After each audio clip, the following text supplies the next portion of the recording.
ጤና ይስጥልን እንደምን አምሽታችኋል ክቡራን ተመልካቾች ከሲዳማ ብሮድካስቲንግ ኮርፖሬሽን የሰዓቱን ዜናዎች ይዘን ቀርበናል። ዜናዎቹን ወደ እናንተ በመምራት ጽዮን ዮናስ አብራችሁ ቆያለሁ። አዲስ አበባ ሁሉን አሳታፊና ርቆ አሳቢ የሆነ የከተማ ልማት ትልማችን መገለጫ ናት አሉ ጠቅላይ ሚኒስትር ዶክተር አብይ አህመድ። ይፍሩ አበበ ተጨማሪ አለው። አዲስ አበባ ሁሉንም አሳታፊና አርቆ አሳቢ የሆነ የከተማ ልማት ህልማችን መገለጫ ናት ሲሉ ጠቅላይ ሚኒስትር ዶክተር አብይ አህመድ ገለጹ።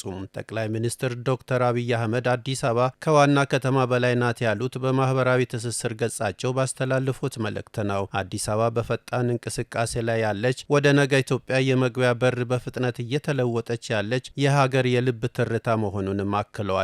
ፈጣን መሰረተ ልማቶችን በማስፋፋት የዘመናዊ ከተማ መፍትሄዎችን ማቅረብ አካታች በሆነ መልኩ መኖሪያ ቤት በመገንባት እና ዘላቂ እድገትን በማረጋገጥ እየሰራን ያለነው ዛሬም ብቻ ሳይሆን ለነገ ትውልድ ጭምር ነው ብለዋል። በኢትዮጵያ የሚገኙ ከተሞቻችን ሰዎችን ለማብቃት አቅምን ለመጠቀምና ዘላቂ ብልጽግናን ለማረጋገጥ በሚያስችል መልኩ ቅርጽ ይዘዋል ሲሉም ገልጸዋል። የሀገራችን እድገትና ቅርጽ ሳይዛነፉ ጎን ለጎን የሚጓዙባት ጥንታዊ ስልጣኔዎች ለዘመናዊ ስኬት መነሻ የሚሆኑባት ናት ብለዋል። በመልእክታቸው ባለሀብቶች በሁሉም አቅጣጫ በተለያዩ ዘርፎች ሰፊና ያልተነኩ እድሎችን የሚያገኙባት ባለ እልፍ ጸጋ ሀገር ናት ሲሉም አስታውቀዋል። ከመዲና አዲስ አበባ ጎዳናዎች እስከ ሀገሪቱ ዳርቻዎች ድረስ በጽናት በብርታት ንቁና ልዩ የንግድ አማራጮችን ዝግጁ አድርጋ ኢትዮጵያ ትጠብቃቸዋለች ሲሉም መልእክታቸውን አስተላልፈዋል።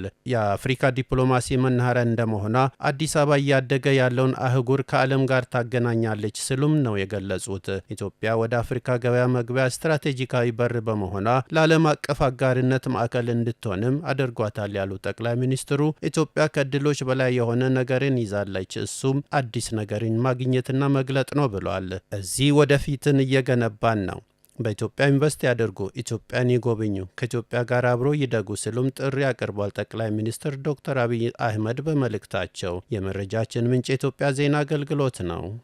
መንግስት በመካከለኛው ምስራቅ ጦርነት ዓለም አቀፍ ቀውስ ምክንያት በነዳጅ አቅርቦት ላይ ያጋጠመውን ችግር ለመቋቋም የሚያስችሉ ውሳኔዎችን ይፋ አድርጓል። ክብረ በዓል መላኩ የንግድና ቀጠናዊ ትስስር ሚኒስትር ዶክተር ካሳሁን ጎፌ በመካከለኛው ምስራቅ ያለውን ጦርነትና አለመረጋጋት በሀገራችን የነዳጅ ግብይትና አቅርቦት ላይ ሊያደርስ የሚችለውን ተጽዕኖ እንዲሁም መንግስት የሚከተላቸውን አቅጣጫዎች በተመለከተ ማብራሪያ ሰጥተዋል። የነዳጅ አቅርቦትና ስርጭትን የሚከታተል እርምጃ የሚወስድና የነዳጅ ቅድሚያ የሚሰጣቸውን ዘርፎች የሚለይ ልዩ ክፍል መቋቋሙንም ይፋ አድርጓል። በመካከለኛው ምስራቅ ያለው ጦርነትና አለመረጋጋት በሀገራችን የነዳጅ ግብይትና አቅርቦት ላይ ተጽዕኖ ማሳደሩን ተናግረዋል። በጦርነቱ ምክንያት በዓለም አቀፍ ደረጃ ከጦርነቱ በፊት የአንድ በርሜል ነጭ ናፍጣ ዋጋ $80 የነበረ ሲሆን አሁን $230 መድረሱን፣ ቤንዚንም ከ70 ወደ $150 ማሻቀቡን ገልጸዋል። ኢትዮጵያ ከመካከለኛው ምስራቅ ሀገራት ጋር የነበራት የረጅም ጊዜ የነዳጅ ግብይት ውል በጦርነቱ ምክንያት መስተጓጎሉንና አቅራቢ ሀገራቱ ምርቱን ማቅረብ እንደማይችሉ ማሳወቃቸውን አስታውሰዋል። በዚህም ምክንያት በግዢ ሂደት ላይ የነበረ ከ180,000 ሜትሪክ ቶን በላይ ነዳጅ አለመቅረቡን ጠቅሰዋል። በጦርነቱና አለመረጋጋቱ ምክንያት በነጭ ናፍጣ ላይ የነበረው የቀን አቅርቦት ከ9.2 ሚሊዮን ሊትር ወደ 4.5 ሚሊዮን ሊትር ዝቅ ማለቱን ጠቁመዋል። በተለያዩ ሀገራት ያጋጠማቸውን የነዳጅ አቅርቦት እጥረት ተከትሎ የተለያዩ ማህበራዊና ኢኮኖሚያዊ ቀባዎች እያደረጉ መሆኑን ገልጸው የኢትዮጵያ መንግስት የሚከተለው መርህ ግን ከህዝቡ ጋር በመተባበር ችግሩን በጋራ ለመሻገር መሆኑን ጠቅሰዋል። መንግስት የተፈጠረውን የአቅርቦት እጥረት ለመቅረፍና ማህበራዊና ኢኮኖሚያዊ እንቅስቃሴዎች እንዳይገቱ ነዳጅን ከተጓዳኝ ገበያ ስለሚገዛና የዓለም የነዳጅ ዋጋ በመጨመሩ ምክንያት በ3 እጥፍ ዋጋ እየገዛ ለማቅረብ መገደዱን ሚኒስትሩ አስረድተዋል። ምንም እንኳ የዓለም አቀፍ የነዳጅ ዋጋ በከፍተኛ ሁኔታ ቢጨምርም መንግስት የዜጎቹን ኑሮ ለመታደግ በአሁኑ ወቅት በነጭ ናፍጣ ላይ በ1 ሊትር 95 ብር፣ በቤንዚን ላይ ደግሞ 42 ብር ድጎማ እያደረገ ይገኛል ነው ያሉት። መንግስት እስካሁን 262 ቢሊዮን ብር ገደማ ድጎማ ማድረጉን ገልጸው በየወሩም ከ15 እስከ 20 ቢሊዮን ብር ለድጎማ እየተመደበ መሆኑን ጠቅሰዋል። ያጋጠመው የነዳጅ አቅርቦት እጥረት በሀገርና በዜጎች ማህበራዊና ኢኮኖሚያዊ እንቅስቃሴ ላይ ጫና እንዳያሳድርና በፍትሃዊነት ለመምራት መንግስት ከዛሬ ከዛሬ ጀምሮ ተግባራዊ የሚሆን የቅድሚያ አሰጣጥ ውሳኔ ማሳለፉን ሚኒስትሩ ይፋ አድርገዋል። በዚህ መሰረትም አንደኛ ነዳጅ የሚያጓጉዙ ተሽከርካሪዎች በማደያ የቅድሚያ እንዲሰጣቸው፣ ሁለተኛ ከፍተኛ አምራችና የኤክስፖርት ድርጅቶች በቀጥታ፣ ሶስተኛ ልዩ ትኩረት የሚሹ የመንግስትና የግል ፕሮጀክቶች በቀጥታ፣ አራተኛ የገቢና ወጪ ንግድን ጨምሮ መሰረታዊ የፍጆታ ምርቶችን የሚያጓጉዙ ተሽከርካሪዎች፣ አምስተኛ ግብርናን የሚያዘምኑ ትራክተሮች፣ ስድስተኛ የከተማና ሀገር አቀፍ የብዙሃን ትራንስፖርት ተሽከርካሪዎች፣ ሰባተኛ በናፍጣ የሚሰሩ የህዝብ ማመላለሻ ተሽከርካሪዎች ነዳጅን በቅድሚያ እንዲያገኙ የሚያደርግ የቅድሚያ የነዳጅ አጠቃቀም አሰራር የሚተገበር መሆኑን ገልጸዋል። ከዚህ ውጪ የሚደረግ የነዳጅ ስርጭት ተገቢ ባለመሆኑ እርምጃ ይወሰዳል ያሉት ሚኒስትሩ ይህን ውሳኔ በአግባቡ ለማስፈጸም በቅንጅት እንደሚሰራም ገልጸዋል። በሌላ በኩል መንግስት የፌዴራልና የክልል ተቋማትን ያካተተ ስርጭት 24/7 የሚከታተል ሁኔታዎች ልዩ የመከታተያ ክፍል መቋቋሙንም ይፋ አድርገዋል።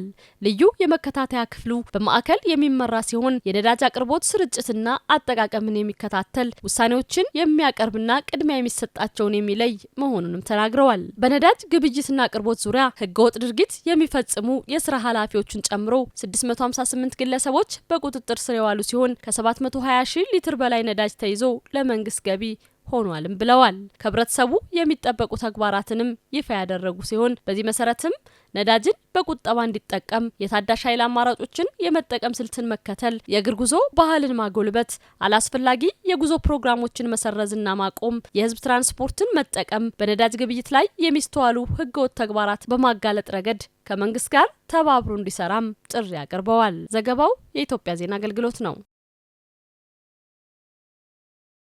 በመካከለኛው ምስራቅ የተከሰተው ቀውስ ይዞት የመጣውን አሉታዊ ተጽዕኖ ለመቋቋም የጋራ ርብርብ እንደሚጠይቅ የሲዳማ ክልል ርዕሰ መስተዳድር አቶ ደስታ ሌዳሞ ገለጹ።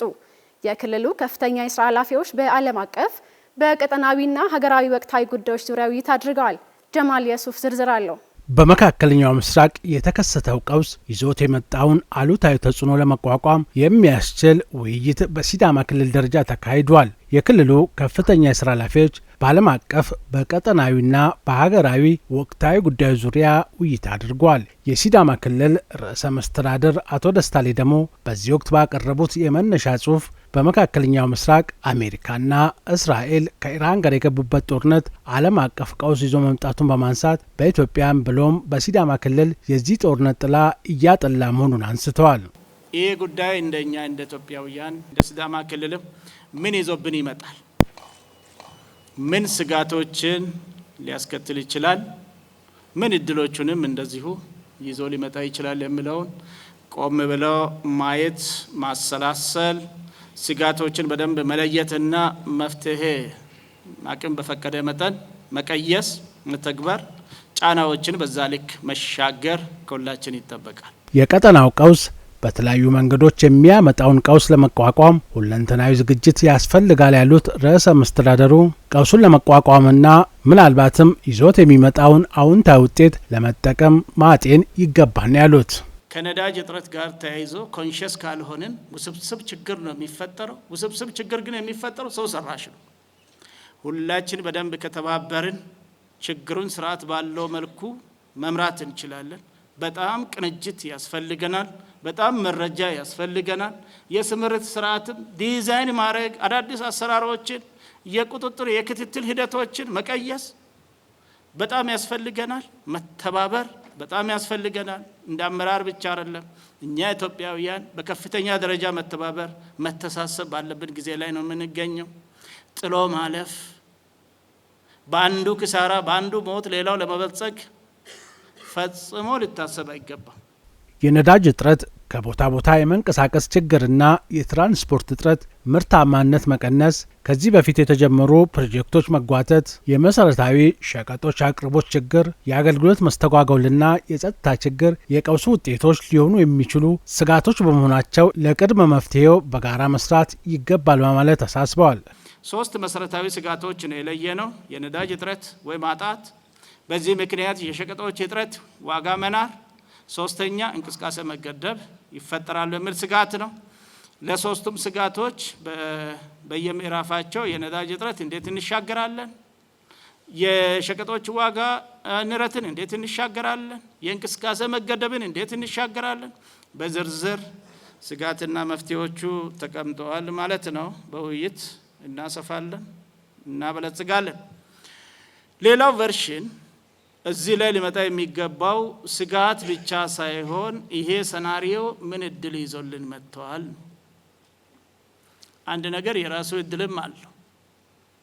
ለምሳሌ ኤሌክትሪክ ተሽከርካሪዎች አምራቾች የነዳጅ መጥፋት ከፍተኛ እድል ነው ያመጣላቸው። ኦሬዲ ኤሌክትሪክ ተሽከርካሪ ነው የሚያመርቱት።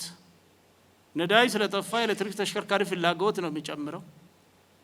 የኤሌክትሪክ ተሽከርካሪዎች ፍላጎት ሲጨምር የነሱ ገቢና ሽያጫቸው ነው የሚጨምረው። ስለዚህ ይሄ ሁኔታ ለነሱ እድል ይዞ መጥቷል ማለት ነው። ያንን የተረዳ በአግባቡ በብዛት አምርቶ በብዛት ሽጦ ይበለጽጋል። ይህንን ያልተረዳ እድሉን ሚስ ያደርጋል።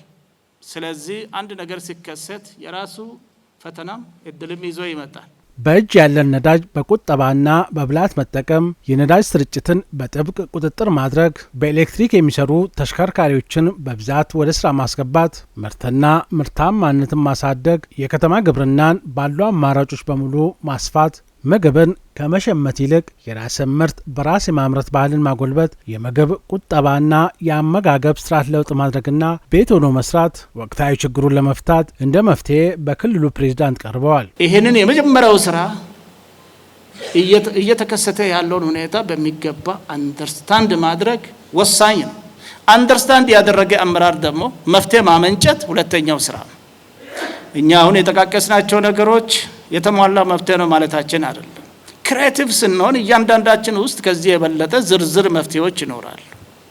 ዝርዝር መፍትሄዎችን አልሞ አቅዶ መተግበር ግን በጣም ወሳኝ ነው የሚሆነው።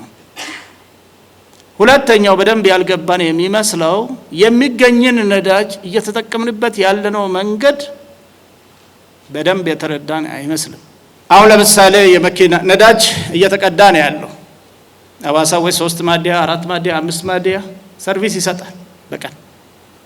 ሰልፍ ግን የመኪና ሰልፍ ስንመለከት አይቀንስም፣ ተቀጣጥሎ ረጅም ነው። ከፊት ያለው እኮ እየቀዳ እየወጣ ነው። በ5 ቦታ እየተቀዳ ነው። በ5 ቦታ እየተቀዳ ሰልፉ የማይቀንሰው ለምንድን ነው የሚል ጥያቄ መጠየቅ ያስፈልጋል። አሁን ሰልፉ እየበዛ ያለውና ሰልፉ የማይቀንሰው ከፊት ቀርቶ የሄደው ለቀዳበት ዓላማ እያዋለው አይደለም። መኪና ተሰልፎ የቀዳውን ያህል መናሪያ ገብቶ ሰውን እየጫነ አይደለም። የሚሰማው መኪና ነዳጅ የቀዳው በቀዳው ልክ እየጫነ ሳይሆን በቀዳው ልክ የሆነ ጥሻ ውስጥ እየገባ መቅዳት ላቃተው በ130 ብር የቀዳውን ናፍጣ በ400 ብር እየሸጠው ቶሎ ገልብጦ ቶሎ መጥቶ ነው ከታች እየተሰለፈ ያለው። ስለዚህ የሰልፍ ሽክርክርት ነው እየፈጠርን ያለ ነው። ይህንን ሁኔታ በየአካባቢው መቆጣጠር ያስፈልጋል። በጣም ሰርፕራይዝ ያደረገኝ አምቡላንሶች ጭምር ነዳጅ ቀርተው ነዳጅ በደላላ መሰለፍ ለሰለቸው ገልብጦ ፈጥኖ መጥቶ ደግሞ አሁንም ተሰልፎ ታማሚ ቶሎ ነፍስ ለማዳን ሐኪም ተቋም ለማድረስ ነው በሚል ቀርቶ እየተመላለሱበት የፖሊስ መኪና ሳይቀር የእያንዳንዳችን የባለስልጣን መኪና በምን ደረጃ ነው እየቀዳ ያለው፣ በቀን ስንት ነው የሚቀዳው፣ እሱንም ቁጥጥር ማድረግ ያስፈልጋል። በደንብ ማወቅ ያስፈልጋል። የችግር ስግብግብነትና ሰውን ገሎ መበልጸግ ዝንባለ በጋራ ሰርተን መቅረፍ ያስፈልጋል።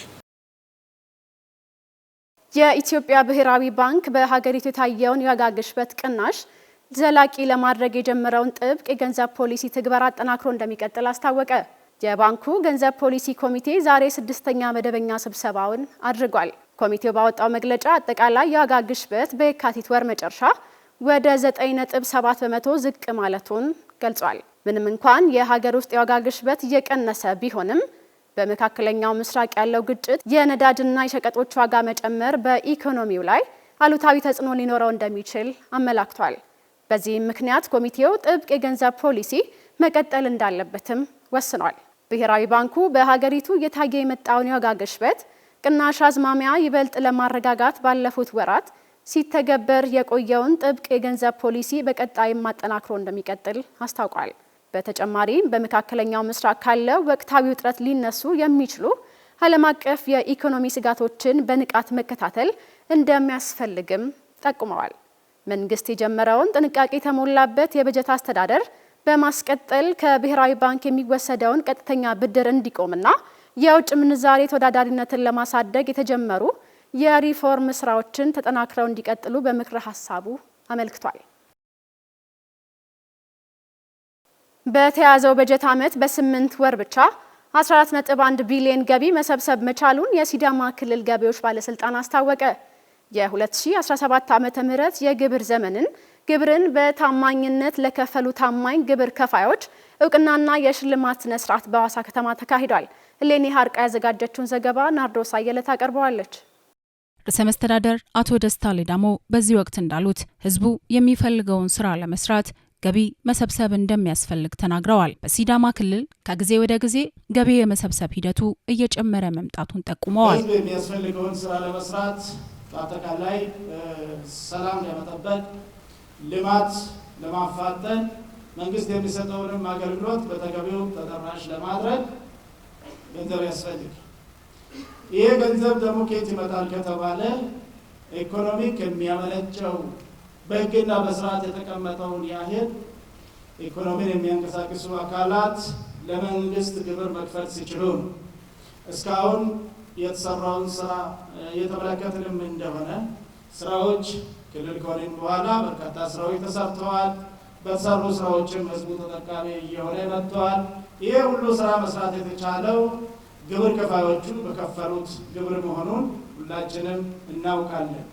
በቅርቡ ሐዋሳ ከተማ አሁን እንደምናየው አይነት ከተማችን አበባ መምሰል የቻለው የሚሰሩ እጆችና እውቀቶች እንደተጠበቁ ሆነው የከተማው ህዝብ ለዛ የሚያስፈልግ ሀብት በግብር መልክ መክፈል በመቻሉ ነው።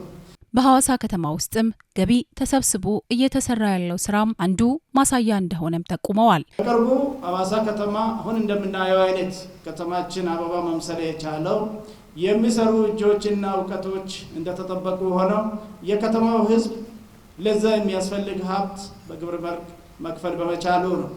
ፈጣን እድገትና ልማት የታየበት ከተማ አንዳች ገንዘብ ከሌላ ምንጭ ያልመጣና የከተማው ነዋሪ በየደረጃው የከፈለው ሀብት ውጤት መሆኑን ስናይ አካባቢያችንን በፈጠነ ጊዜ በምንፈልገው መልኩ ማሳመርና ማስዋብ እንደዚሁም አገልግሎት አሰጣጣችንን ቀልጣፋና አርኪ በሆነ መልኩ መስራት የምንችለው በአግባቡ ገቢ የከፈልን እንደሆነ። ገቢ ትርጉሙ ለማን ነው ብለን ካልን ለምልዓተ ህዝቡ ነው፣ ለሁላችንም ነው። ስለዚህ በገቢ ላይ በትኩረት ልንሰራ ይገባል። ገቢን የሚሰውሩ በርካታ የንግዱ ማህበረሰብ በመኖራቸው ግብርን በታማኝነት መክፈል ለእድገት ወሳኝ መሆኑን ተገንዝበው ሁሉም የንግዱ አባላት የዜግነት ግዴታቸውን እንዲወጡ ጥሪ አቅርበው በታማኝነት ግብር ለከፈሉ አካላትም ምስጋና አቅርበዋል። አሁን ዛሬ ላይ በዚህ ቤቱ እንኳን እንዳየነው ቀለል ባሉ በስራ ዘርፎች ላይ፣ በፔንሲዮን ላይ፣ በመጠጥ ቤቶችና በአገልግሎት መስጫ ተቋማት ላይ፣ በኮንስትራክሽን ግብዓት ማቅረቢያ ላይ በመሳሰሉት ቦታ እና ስራ ዘርፎች ላይ በርካታ ሰዎች አገልግሎት በመስጠት ሂደት ላይ ይገኛሉ። ነገር ግን ለሽልማት የበቁት በጣት የሚቆጠሩት ብቻ ናቸው። ይሄ ማለት ስራው ተመሳሳይ ነው። የተሰራበት የስራ መጠንና የካፒታል መጠን ሊለያይ ይችላል። ግን በደንብ ጠጋ ብለን ቆጥረን ሰርተን ቢሆን ኖሮ በአግባቡ በታማኝነት ገቢ የሚከፈልበት ሁኔታ ተግባራዊ ካደረግን ከዚህ በላይ ገቢ መሰብሰብ የሚቻልና ተሸላሚ መሆን የሚችል ያመለጠ ወይም የቀረ ብዙ የንግዱ ማህበረሰብ አለ ብዬ ነው የሚያስበው። ገቢን የሚሰበስቡ አካላት ደግሞ ቴክኖሎጂን በመጠቀም በታማኝነት ኃላፊነታቸውን እንዲወጡ ጥሪ አቅርበዋል። በመጠቀምና ቁጥጥርና ክትትል በማድረግ ላይ የደረጃ ያለን የመንግስት አካላት ከፍተኛ ኃላፊነት እንዳለብን አውቃችሁ ከዚህ በኋላ የህዝቡ ፍላጎትም ከጊዜ ወደ ጊዜ እየጨመረ እየመጣ ስለሆነ ያንን የሚያረካ ከፍ ያለ ስራ ሰርተን ባጠረ ጊዜ ሀገራችንን ከድህነት ለማውጣትም ገንዘብ ስለሚያስፈልገን በገቢ ላይ ጠበቅ ያለ አካሄድ ስለምንከተል መንግስት አካላት በጥብቅ ስራውን እንድትሰሩ እኔ በቲትና የንግዱን ማህበረሰብ በዚህ አጋጣሚ መጠየቅ ፈልጋለሁ። ተሸላሚዎቹም በበኩላቸው የተሰጣቸው የእውቅና ሽልማት ማበረታቻ እንደሆናቸው ጠቁመው ሁሉም የንግዱ ማህበረሰብ ግብሩን በሰዓቱና በታማኝነት እንዲፈጽምም መልእክታቸውን አስተላልፈዋል። ስለዚህ ሁሉም በየድርሻው መክፈል አለበት፣ መስራት አለበት፣ ተግቶ መስራት አለበት፣ ባገኘው መጠን ደግሞ መክፈል አለበት ነው የሚለው። የንግድ ልውውጥ በሚደረግበት ጊዜ በደረሰኝ ኃላፊነትን በሐቀኝነት መወጣት ማለት ነው። ይሄ ነገር ደግሞ መልሶ ለኛው ህብረተሰብ ለወንድሞቻችን ለእህቶቻችን ለልማቱ የሚል ስለሆነ ይሄንን እንግዲህ እኔ ለማንኛውም ነጋዴ ይሄንን ሐሳብ ይሄን ተከትሎ ሁሉም እንዲሰሩ ነው ምኞቴና ተስፋ ማድረገው ማለት ነው። የትምህርት ስራን በቅንጅት በመስራት የትምህርት ጥራትን ማሻሻል እንደሚገባ የሲዳማ ክልል ትምህርት ቢሮ ገለጸ።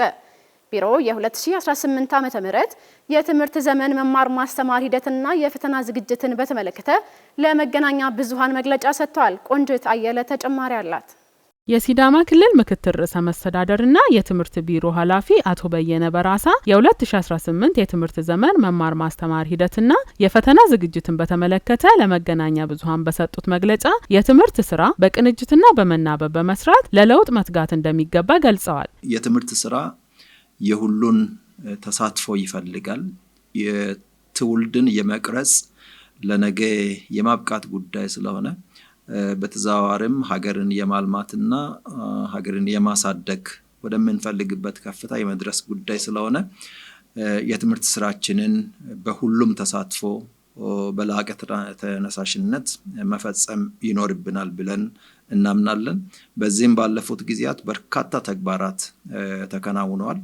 የትምህርት ስራ የትምህርት ጥራት ስንል የብዙ ነገሮች ቅንጅት ነው። ከግብዓት ጋር ከአቅርቦት ጋር የሚያያዙ ነገሮች አሉ። ሂደቱን በተሳካ ሁኔታ መፈጸምን ይጠይቃል። ከዛ ምን ጠብቆን ግብ በዚህ መንገድ ሄደን ነው ማሳካት የምንችለውና ከግብዓት አንጻር ባለፉት ጊዜያት በርካታ ተግባራትን ስናከናውን ቆይተናል። ተማሪዎች በሀገራዊና በክልላዊ ፈተናዎች የተሻለ ውጤት እንዲያስመዘግቡ የትምህርት ሴክተሩ ከሚመለከታቸው አካላት ጋር በተቀናጀ መልኩ በትኩረት እየሰራ መሆኑንም ገልጸዋል። የትምህርት ዘርፎች ላይ ከሐዋሳ ዩኒቨርሲቲ ጋር በመተባበር መምህራንን የማሰልጠን በመደበኛው የስልጠና ሂደት ሙከራዎች ተደርጓል። በሐዋሳ መምህራን ትምህርት ኮሌጅም በዲግሪ ደረጃ በተመረጡ ሳብጀክቶች የትምህርት ሚኒስቴርም ኮሌጆች በዲግሪም እንዲያሰለጥኑ ሲወስን የኛ ኮሌጅም አንዱ ስለሆነ በዲግሪ ለማሰልጠን ሙከራዎችን አድርገናል። በዚህ ዓመትም እነዚያን መምህራን አሰልጥነን አብቅተን ለማስመረቅ በቅተናል። ከዚህ በተጨማሪ ደግሞ በአጫጭር ስልጠናዎች የመምህራንን አቅም የማጎልበት ስራዎችን ስንሰራ ቆይተናል። እንደ አቶ በየነ ገለጻ የተማሪዎች ውጤት እንዲሻሻል ተማሪዎችን ከኬጂ ጀምሮ ጥራት ያለው ትምህርት እንዲያገኙ በየደረጃው በቅርብ ክትትል እየተሰራ መሆኑን ጠቅሰዋል። በቅድመ አንደኛ ትኩረት ሰጥተን መስራት አለብን ብለን በያዝነው ለቅድመ አንደኛ የሚሆኑ መምህራንም የማሰልጠን ስራ ሰርተናል። በአንድ በኩል ትምህርት ቤቶችን እየገነባን ነው። በገጠሩ የቅድመ አንደኛ ተደራሽነት ጉዳይ በጣም አሳሳቢ ስለሆነ በከተሞች ብቻ ተወስኖ የነበረውን ወደ ገጠሩም የማዳረሱን ስራ በስፋት ሰርተናል ባለፉት ጊዜያት። ኃላፊው አክለውም በአሁኑ ሰዓት በተመረጡ ትምህርቶች ላይ ለመምህራን ስልጠና ተሰጥቶ በብቃት እንዲያስተምሩ እየተደረገ ሲሆን መንግስትም ለተማሪዎች መጻሕፍትና ዲጂታል የመማሪያ መሳሪያዎች በማዘጋጀት የትምህርት ጥራትን ለማሻሻል በልዩ ትኩረት ሰጥቶ እየሰራ እንደሚገኝም አመላክተዋል። የትምህርት ስራን ከሚያሳልጡና የተማሪዎችን እውቀት ከሚያዳብሩ ነገሮች አንዱና ትልቁ የመጻሕፍት አቅርቦት ነው። ባለፉት ጊዜያት ያው የመጻሕፍት አቅርቦት ችግር ስለነበረ የክልሉ መንግስት ከ700 ሚሊዮን በላይ በጀት መድቦ መጻሕፍትን አትሞ ማቅረብ ችሏል። በተለይም በአንደኛ ደረጃ የሁለተኛ ደረጃ መጻሕፍትን ትምህርት ሚኒስቴር አግዞን አንድ ለአንድ ማድረስ ችለናል። ከዚህ በተጨማሪ ደግሞ አሁን ያለንበት ዘመን የቴክኖሎጂ እውቀትን የግድ የሚል ስለሆነ ተማሪዎቻችን ከታች ጀምረው ውጤታማ የሆነ የክህሎት ይዘው ማደግ ስላለባቸው የአይሲቲ ትምህርትን የአይሲቲ ማዕከላትን የማስፋፋት ስራ እየሰራን ነው የምንገኘው። ተማሪዎች ለፈተና በተሻለ ውጤት ዝግጅት እንዲያደርጉ የቲዩቶሪያል ትምህርት በትርፍ ሰዓትና በእረፍት ቀናት እየተሰጠ መሆኑን ጠቅሰው ይህም ተማሪዎችን ጥሩ ውጤት እንዲያመጡ አስተዋጽኦ እንደሚያበረክት አጽንኦት ሰጥተዋል። አጋዥ እና የማጠናከሪያ ትምህርቶችንም ከክረምቱ ጀምሮ ስንሰራ ቆይተናል። እንደምናስታውሰው በዚህ ዓመት በተለየ ሁኔታ ከሁሉም ትምህርት ቤቶች የተውጣጡ የ12ኛ ክፍል ተማሪዎችን ከሐዋሳ ዩኒቨርሲቲ ጋር በመተባበር በተሻሉ መምህራን እና ከተለያዩ ቦታዎች የተሻሉ ናቸው ተብለው በተማሪዎችም ጭምር የሚመረጡትን መምህራን አቅርበን በርካታ ስራ ሰርተናል። እንደ ኃላፊ ማብራሪያ በክልሉ ዘንድሮ የ12ኛ ክፍል መልቀቂያ ሀገር አቀፍ ፈተናን የሚወስዱት 24000 ተማሪዎች መሆናቸውንና ከነዚህም ውስጥ 10000ዎቹ በኦንላይንና 14000 ደግሞ በወረቀት እንደሚፈተኑ ጠቁመዋል። የተማሪዎች ውጤት እንዲሻሻል የተማሪዎች፣ የመምህራን፣ የወላጆችና የመንግስት የተቀናጀ ጥረት እንደሚያስፈልግ ሁሉም የድርሻውን መወጣት እንደሚገባቸው መልእክታቸውን አስተላልፈዋል። ከሰሜናዊ ሲዳማ ዞን ለተውጣጡ በጎ ፈቃደኞች የመራጮች ስልጠና ተሰጠ። የሲዳማ ክልል ሰላምና ጸጥታ ቢሮ፣ የሲዳማ ክልል ፋይናንስ ቢሮና የሪሰሬክሽን ኤንድ ላይፍ ዲቨሎፕመንት ኦርጋናይዜሽን ሀገራዊ አጀንዳን የያዘ የፕሮጀክት ስምምነት ተፈራርመዋል። ማራማዊት ብጻተ ዝርዝር አላት። የስምምነቱ አካል የሆነውን የመራጮች ስልጠና ሪሰሬክሽን ኤንድ ላይፍ ዴቨሎፕመንት ኦርጋናይዜሽን በዛሬው ዕለት ለበጎ ፈቃደኞች ሰጥቷል። በጎ ፈቃደኞቹ ከሰሜናዊ ሲዳማ ዞን ወንዶ ገነት፣ ሸበዲኖና ሐዋሳ ዙሪያ የተውጣጡ እንደሆኑ በመድረኩ ተነግሯል። የሰላምና ጸጥታ ቢሮ ምክትል ኃላፊ አቶ አለማየሁ አሰፋ 7ኛው ሀገራዊ ምርጫ ሰላማዊና ተአማኒ እንዲሆን የሰላምና ጸጥታ ቢሮ ኃላፊነት እንዳለበት ገልጸዋል። ግጭትም ሆነ ስጋት በየትኛውም ቦታ ያለነው ስጋት ያለበት ቦታ ላይ ተን ወደ ስራም ገብተናል ሲሉም ተናግረዋል። 7ኛ ሀገራዊ ምርጫ ሰላማዊና ታማኝነት ያለው ከህዝቦች ተቀባይነት ያለ ምርጫ እንዲሆን ምን ማድረግ ይጠበቅብናል ነው እንደኛ ቢሮ ማለት ነው። ምርጫ ሰላማዊ እንዲሆን እንፈልጋለን። ህዝቡ በሰላም ወጥቶ በሰላማዊ ሁኔታ እንዲመርጥ የፈለገውን እንዲመርጥ ማድረግ ግዴታችን ነው ማለት ነው እንደ ጸጥታ ቢሮ ማለት ነው። ከዛ ባለፈ ግን ስጋት ያለበት ኤሪያ ለይተን ከክልሉ ሰላምና ጸጥታ ቢሮ ምን የትኛውንም መንግስት አካላት ሰጥተናል። ያንን በህብረት በመቀናጀት መስራት አለብን። የህዝቦች አንዱ ግለሰብ ዜጋ ነው። የመምረጥ እየፈለገ መምረጥ የሚገባውን እያየ መቅረት የለበትም። የሲዳማ ክልል የፋይናንስ ቢሮ የሲቪል ማህበረሰብ ድርጅቶች ዳይሬክቶሬት ዳይሬክተር አቶ ሳሙኤል ተካ እንዳሉት በዛሬው ዕለት የተፈረመው ስምምነት ከክልል ባሻገር ሀገራዊ አጀንዳን የያዘ ፕሮጀክት ነው። ከምርጫ ቦርድ ጎን በመሆን ሁላችንም የበኩላችንን ኃላፊነት እንወጣለን ሲሉም ቃል ገብተዋል። የዛሬው ፕሮጀክት እንግዲህ የሀገር ፕሮጀክት ናት። ትንሽም ቢሆን የሀገር ጉዳይ የያዘች ፕሮጀክት ናት። ከክልል ባሻገር ማለት ነው። 2.3 ሚሊዮን አካባቢ ዛሬ እንግዲህ በይፋ ተፈራርመናል። አካል ጉዳተኞችን ጨምሮ ሴቶች፣ ወጣቶች፣ ሩቅም ያሉ ተደራሽ የማይሆኑ ማህበረሰብ ሁሉ ተደራሽ እናደርጋለን፣ እናስተምራለን፣ እናበቃለን ብለው ነው እንግዲህ ለዚህ ቮለንተር ሆነን የመጣን እዚህ የተገኘን ሁላችንም ለዚህ ትልቅ ኃላፊነት አለን። እችን ኃላፊነታችን ለሀገር ስንል ሀገር አደራ ነው ያለብን፣ በአግባቡ እንወጣለን። እኛም እንደ ክልል መወጣት ያለብንን ሁሉ ለመወጣት ዝግጁ መሆናችን ከምርጫ ቦርድ ጎን ቆመን ድርሻችን እንወጣለን ብለን እናስባለን። የሪሰሬክሽን ላይፍ ዴቨሎፕመንት አስፈጻሚ ዳይሬክተር ቢኒያም በላቸው የመራጮች ስልጠናው ህዝቡ በነቂስ ወጥቶ ምርጫው ላይ እንዲሳተፍ የራሱን ሚና ይጫወታል ሲሉ ተናግረዋል። እንግዲህ በዋናነት ሰልጣኞቹ እውቀቱን በደንብ ግራስፕ ማድረግ ኃላፊነት አለባቸው። ምክንያቱም ያንን እዚህ ያገኙትን እውቀት ነው መልሰው ለህብረተሰቡ የሚሰጡትና ዲስቶርትድ እንዳይሆን የሚያገኙት መረጃ የተሳሳተ እንዳይሆን በጥንቃቄ የምንሰጣቸው መረጃዎችን እንዲገነዘቡልን እዛ ላይ ደግሞ የራሳቸውን ኢንፑት ጨምረው ደግሞ ለህብረተሰባቸው መልሰው ደግሞ የሚጠቀሙበት የሚችልበትን ሂደት ለማድረግ ነው። ህብረተሰቡ ደግሞ በንቃት በዚህ ምርጫ ላይ ወጥቶ መሳተፍ መቻል አለበት።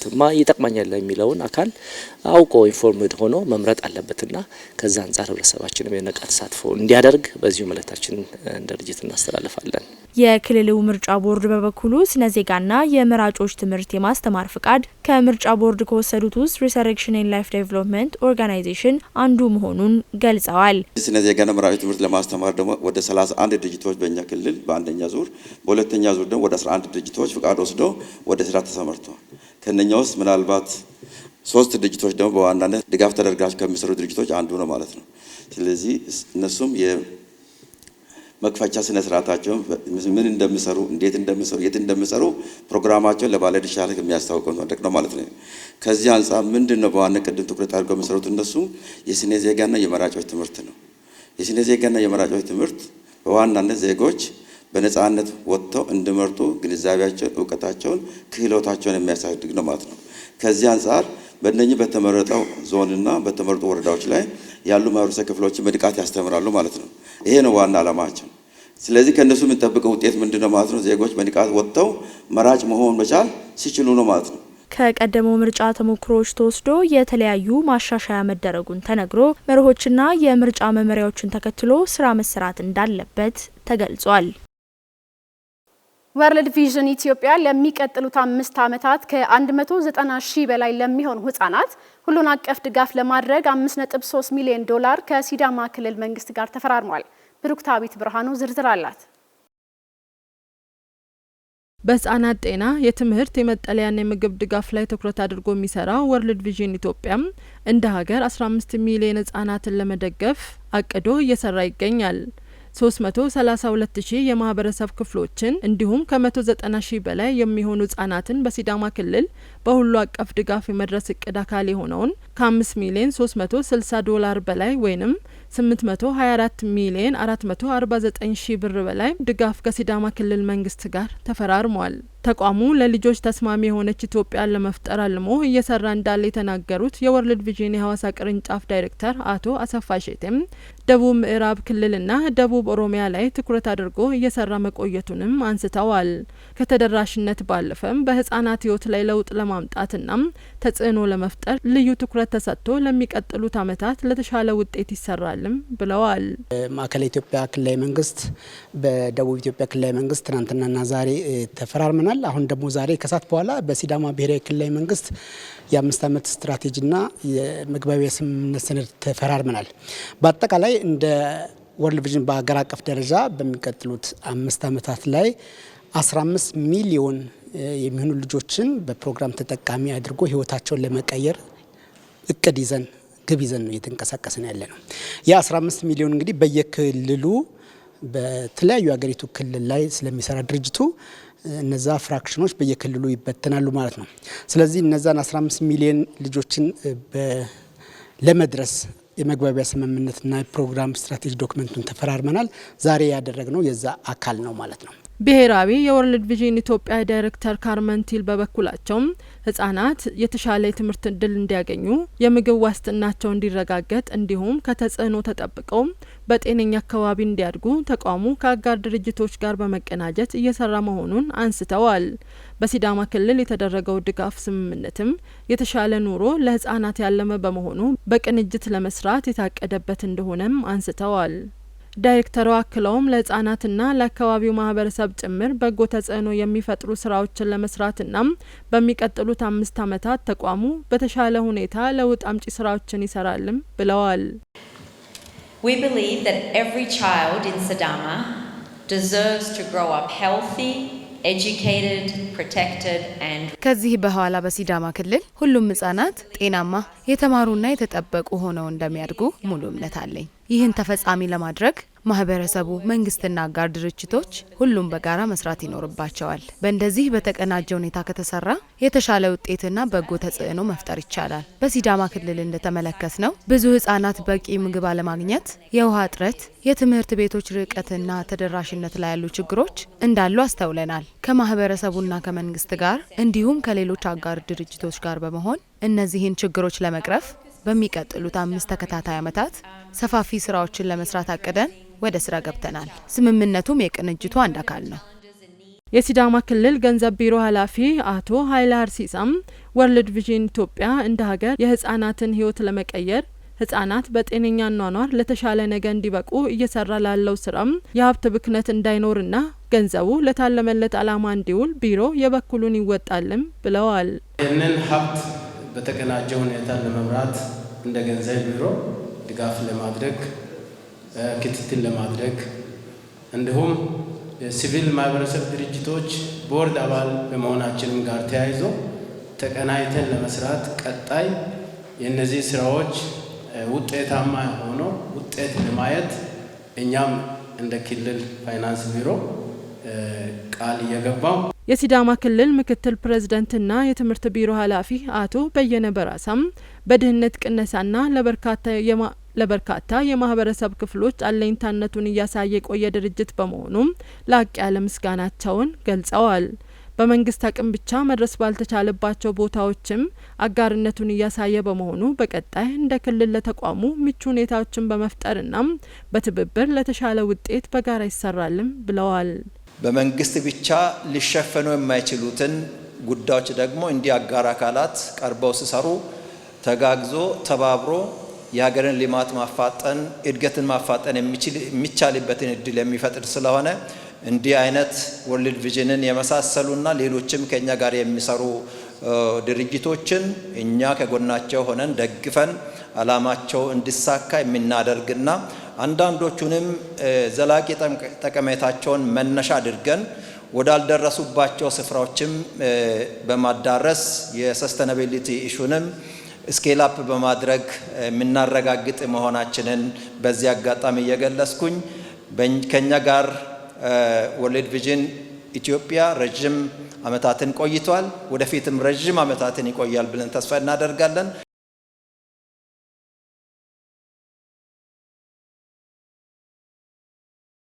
ከሲዳማ ብሮድካስቲንግ ኮርፖሬሽን የሰዓቱ ዜናዎች ቀጥለዋል። ወደ ውጭ ዘገባችን እናልፋለን።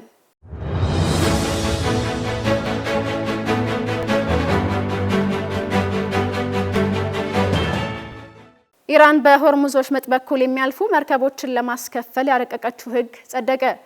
በሌላ በኩል ትራምፕ የሆርሙዝ ወሽመጥ ተዘግቶም ቢሆን ጦርነቱን ለማቆም ፈቃደኛ መሆናቸው የተነገረ ይገኛል። ክብረ በዓል መላኩ ዝርዝሩን ይዛዋለች። በአሁኑ ሰዓት የዓለምን ኢኮኖሚ እያናወጠ ያለው ነዳጅ መነሻ ምክንያቱ መተላለፊያ በሆነው የሆርሙዝ ወሽመጥ ነው። ሆርሙዝ ወሽመጥ በዓለም ላይ እጅግ ወሳኙ የነዳጅ መተላለፊያ ተደርጎ ይወሰዳል። በ2024 በየቀኑ በአማካኝ 20 ሚሊዮን በርሜል ነዳጅ በዚህ ጠባብ የውሃ መስመር ውስጥ ያልፋል። ይህም በዓለም ላይ በየቀኑ ጥቅም ላይ ከሚውለው ጠቅላላ የነዳጅ መጠን ውስጥ 1/5 ማለት ነው።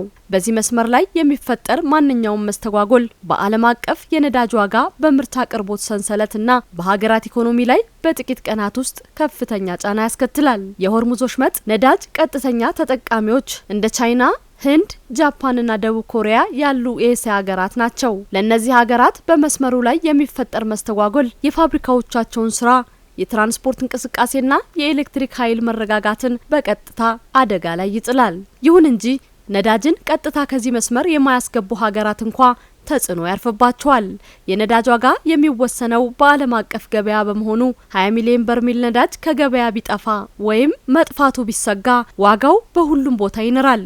ይህም የዋጋ ግሽበትን ያስከትላል። ታዲያ ይህን ተጽዕኖ የዓለም ሀገራት በአሁኑ ሰዓት እያዩት ይመስላል። በኢራን የሚገኝ የፓርላማ ኮሚቴ በሆርሙዝ የባህር ወሽመጥ ላይ በሚተላለፉ መርከቦች ላይ ቀረጥ ለመጣል ያረቀቀውን ሕግ አጽድቋል ሲል የፋሪስ ዜና ወኪል ዘግቧል። የብሔራዊ ደህንነት ኮሚሽን አባል የሆነ ሰው እቅዱ መጽደቁን አረጋግጧል። ይህም የአሜሪካንና የእስራኤል መርከቦች በባህረ ሰላጤ ውስጥ እንዳይንቀሳቀሱ የሚያግድ ነውም ብሏል። በእቅዱ መሰረት በኢራን ላይ በተጣሉ ማዕቀቦች የተሳተፉ ሌሎች ሀገሮችም እንዲሁ በወሽመጡ በኩል እንዳያልፉ ይከለከላሉ ሲል አክሏል።